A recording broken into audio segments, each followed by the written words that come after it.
Hello guys, আসসালামু আলাইকুম। আজকে আমি আপনাদের আরেকটা নতুন রেসিপি দেখাবো যে টমেটো দিয়ে মাছ ভুনা করলে খুব ভালো লাগে। দেখেন, আমি প্রথমে পেঁয়াজ কুচি, রসুন কুচি এবং দিয়ে দিলাম টমেটো,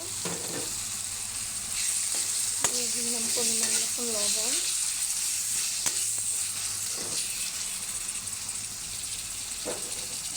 তারপরে দেবো হলুদের গুঁড়ো,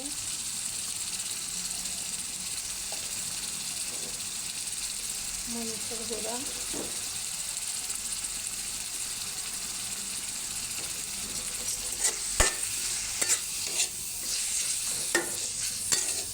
এভাবে যদি মাছ ভুনা করে তাহলে ভালোই লাগবে, খারাপ লাগবে না।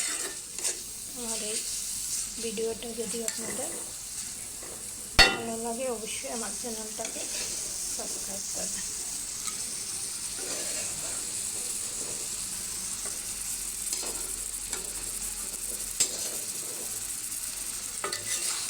শুধু জল না দিয়ে তাহলে মাছটা ভুনা করলে খুব ভালো লাগবে।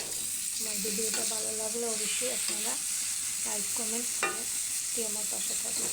আসসালামু আলাইকুম।